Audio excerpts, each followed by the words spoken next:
The May 2022 cold open of Saturday Night Live started with a heavy-hitting political premise. The Secretary of War, a Supreme Court justice, and the FBI Director walk into a bar. The millions of views the next morning flowed towards the celebrity faces delivering the lines. Colin Jost, Aziz Ansari, and Matt Damon stepping back into his role as Brett Kavanaugh. This reliance on Hollywood royalty reflects the reality of the Season 51 roster. Following the fanfare of the 50th anniversary, SNL suffered a significant talent drain. Core players like Egon Wadham and Heidi Gardner, an 8-season veteran often described as the show's glue, both announced their departures. That vacuum forced the production to choose between rebuilding slowly around 5 unknown freshmen or instantly generating cultural relevance by importing A-list superstars. SNL leaned into what has become the cameo economy, the strategy of outsourcing vital political moments to non-cast celebrities to secure viral Monday morning headlines.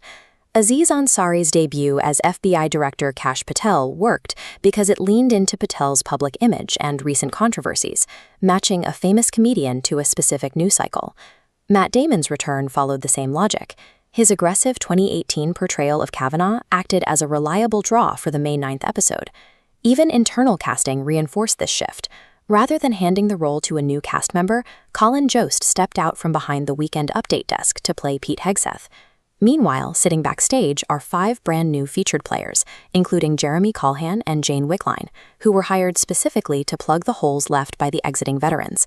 A 90-minute live broadcast has a limited amount of prime real estate.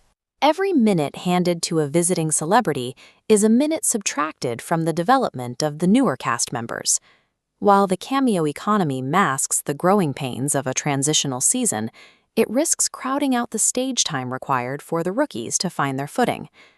The May 9th broadcast highlights the limits of this celebrity-first approach.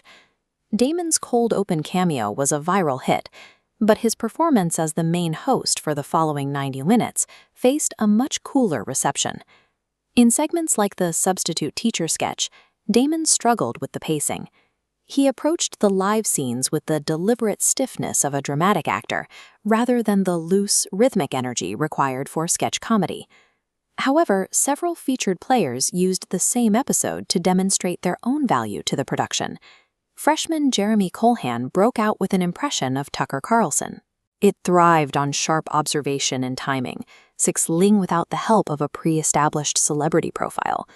Jane Wickline's musical comedy segment provided a similar lift. It was character-driven and specific, offering the kind of organic humor that the celebrity-led sketches lacked. For viewers finding the celebrity-led segments flat, these specific moments from the freshman class provided the night's most consistent comedic energy. A pre-written political punchline is one thing. The pacing of a variety show requires the sharpened instincts of a repertory company. This battle for screen time is a stress test for an even larger institutional shift.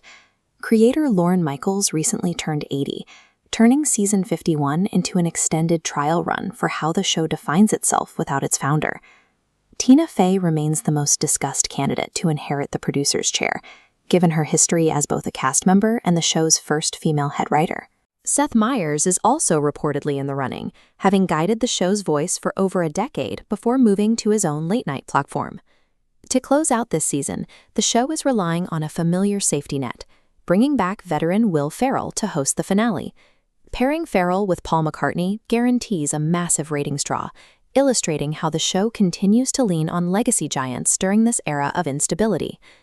Whoever finally takes the reins must decide if SNL's future will be as a delivery system for Hollywood's biggest stars or a training ground for comedy's newest talent.